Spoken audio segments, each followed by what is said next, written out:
Béni sois-tu, Père éternel, toi qui as tant aimé le monde que tu as donné ton Fils unique, afin que quiconque croit en toi ne périsse point, mais qu'il ait la vie éternelle.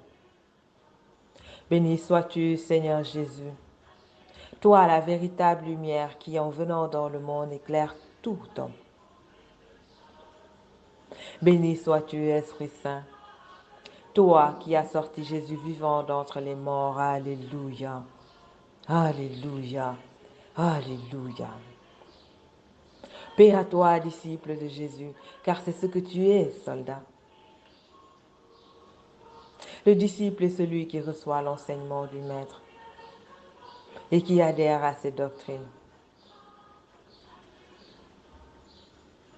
Si nous sommes de bons disciples de Jésus, nous devons avoir nuit et jour la parole de Dieu dans nos mains, symbole que nous la méditons afin de réussir dans toutes nos entreprises, symbole que nous recevons l'enseignement de Jésus tous les jours. Passer du temps avec Jésus n'est plus quelque chose à négocier dans nos journées. Adhérer à ses doctrines voudra dire que nous sommes d'accord sur ce qu'il a enseigné et que nous mettons en pratique ce qu'il a demandé de faire. J'appelle ça obéir à Jésus. Jésus ne peut pas nous demander de prier sans cesse. Et nous, ses disciples, nous prenons la décision de prier quand nous en avons envie, quand nous avons le temps. Prier sans cesse nous permet de demeurer en communion avec l'Esprit. Car nous sommes esprits comme notre Père. Vivre connecté à l'Esprit nous assure une vie victorieuse au nom de Jésus-Christ sur cette terre. Quand quelqu'un s'apprête à quitter ce monde, il ne parle pas du temps qu'il fait, mais il est très concentré et parle de ce qui est très important pour lui. Et le dernier commandement que Jésus-Christ a donné avant de monter au ciel, c'était allez, faites de toutes les nations des disciples. L'heure est venue pour nous, soldats, de nous lever pour travailler à l'avancement de ce projet divin. Oui, faire de toutes les nations des disciples. Jésus parcourait des kilomètres et des kilomètres en Israël pour faire des disciples. Et nous, aujourd'hui, avec Internet, en quelques minutes, nous pouvons toucher le cœur de beaucoup de personnes à travers le monde. Levons-nous et travaillons. Jésus dit encore dans Jean 13 au verset 34, « Je vous donne un commandement nouveau. Aimez-vous les uns les autres comme je vous ai aimé. Vous aussi, aimez-vous les uns les autres. À ceci, tous connaîtront que vous êtes mes disciples, si vous avez de l'amour les uns pour les autres. » C'est tellement facile d'aimer les gens qui nous aiment. Mais Jésus nous demande encore un peu plus. Oui, pouvoir aimer cet homme qui est devenu handicapé. Pouvoir aimer cette femme qui a vieilli si vite, alors que nous aimerions la voir encore toute belle et toute jeune. Pouvoir aimer cet enfant qui a perdu son emploi et qui est au chômage et qui traîne dans la maison. Pouvoir aimer cette voisine qui a toujours quelque chose à raconter de négatif sur les autres.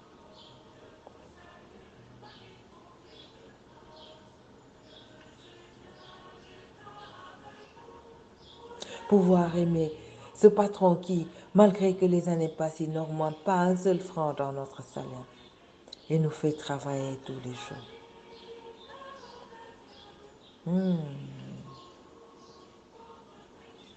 Marcher dans l'amour comme un bon disciple. Dieu dit dans Lévitique 11, « Soyez saints, car je suis saint, moi l'Éternel, votre Dieu. » Alors Jésus est donc saint. Nous, ses disciples, nous n'avons plus rien à faire d'autre que de marcher dans la sainteté. C'est fini le temps où nous faisions ce qui nous plaît. Nous devons maintenant toujours vérifier que ce que nous faisons cadre avec l'enseignement du Maître. Car du haut de son trône, il regarde les habitants de la terre et particulièrement ses disciples. J'ai rendu visite à une amie. Quelle ne fut ma grande surprise de la trouver en train de dîner avec un homme. Mais cet homme portait une alliance au doigt, signe qu'il est marié. Alors je lui ai dit, on fait comment? L'homme avec qui tu es, il est marié. Et même si tu ne connais pas sa femme, c'est ta sœur.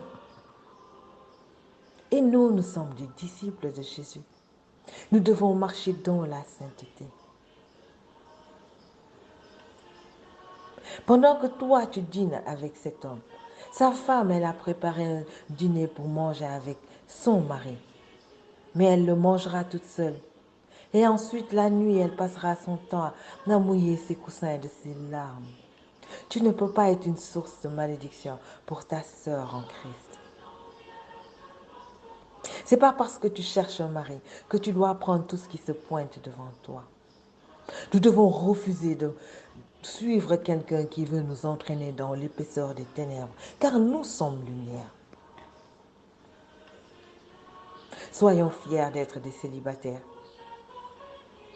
qui marchent dans la lumière de Dieu, que d'être des célibataires qui marchent dans l'épaisseur des ténèbres, qui sont obligés de cacher leurs œuvres.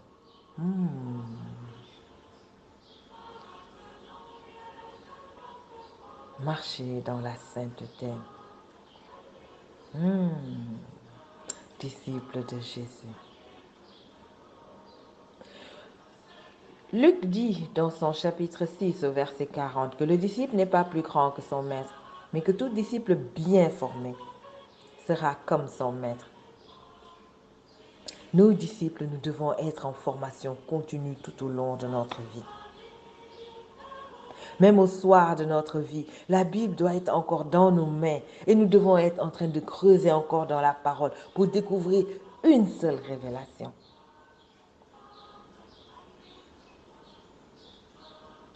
Car l'honneur de l'Esprit qui a écrit la parole, c'est de cacher les secrets à l'intérieur. Mais nous, en tant que roi, reine, notre gloire est de découvrir ce que lui, il a caché.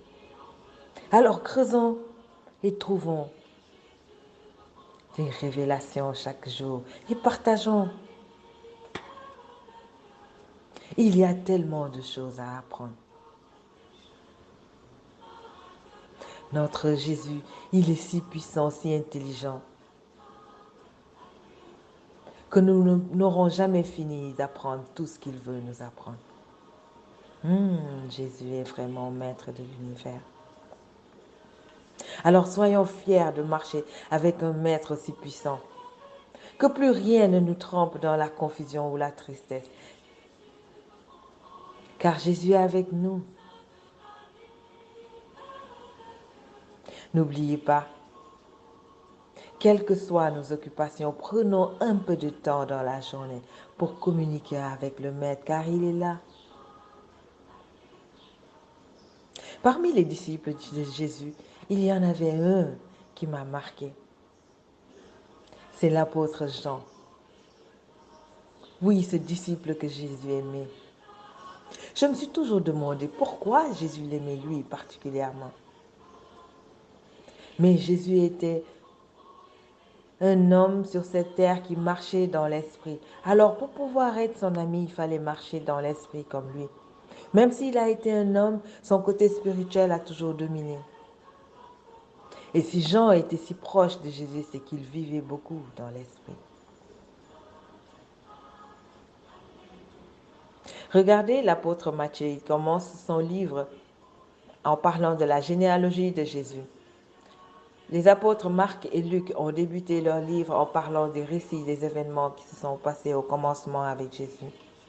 Mais celui que Jésus aimait, lui, a débuté son livre en disant « Au commencement était la parole, et la parole était avec Dieu, et la parole était Dieu. » Alléluia. C'est à lui qu'il confia sa mère avant de mourir. Car l'Esprit dit, près de la croix de Jésus se tenait sa mère, la sœur de sa mère Marie, femme de Clopas, et Marie de Magdala. En voyant sa mère et à côté d'elle le disciple qu'il aimait, Jésus dit à sa mère, voici ton fils. Puis il dit aux disciples, voici ta mère. À partir de ce moment, le disciple l'a pris chez lui. Nous devons nous battre jour et nuit pour nous rapprocher de Jésus en esprit, afin qu'il nous confie ce qui est très important pour lui. Jean était vraiment un homme spirituel. Regardez, la Bible dit, le lendemain, Jean-Baptiste était encore là avec 2 de ses disciples. Il s'agit là de André et de Jean. Alors ils virent Jésus passer et Jean-Baptiste dit, voici l'agneau de Dieu. Alors les 2 disciples, André et Jean, l'entendirent prononcer ces paroles et suivirent Jésus. À partir de ce moment, Jean ne quitta plus Jésus et demeura très proche de lui. Mais nous le voyons déjà là, avant même qu'on lui montre l'agneau de Dieu. Il était déjà connecté dans les choses d'en haut avec Jean-Baptiste, qui prêchait déjà dans le désert.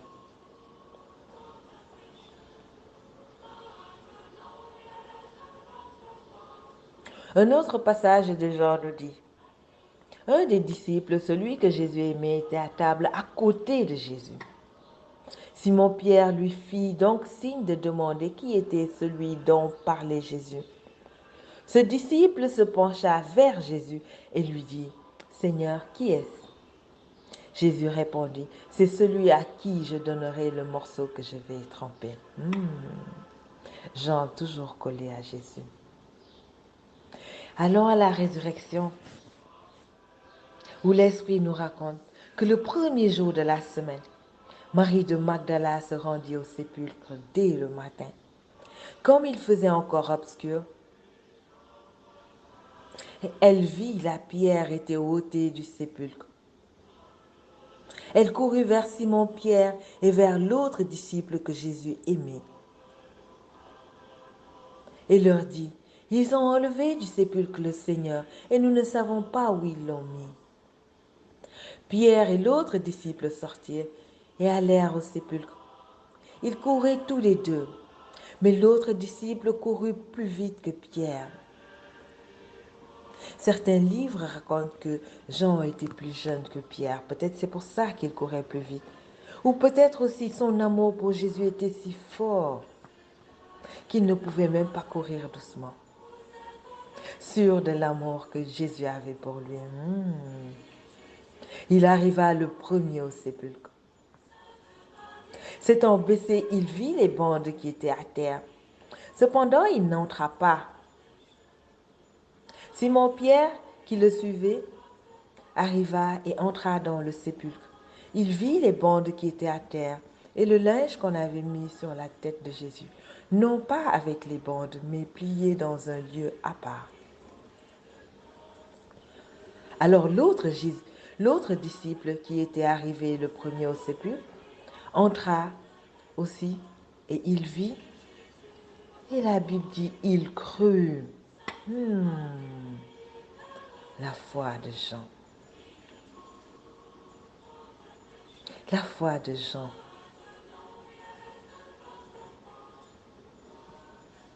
Nous devons muscler jour et nuit notre foi afin de nous rapprocher de Jésus-Christ.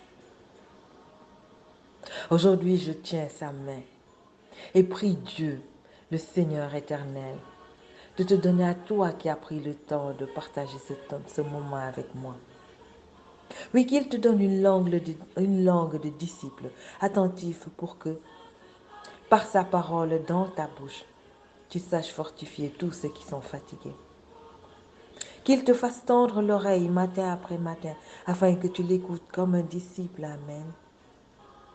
Que la grâce du bon disciple repose à jamais sur toi. Aujourd'hui que Jean n'est plus là, Que ce soit toi qui sois assise à la place de Jean et que Jésus te regarde comme un disciple qu'il aime. Sois béni et demeure béni. Moi, c'est Soldat Victoire.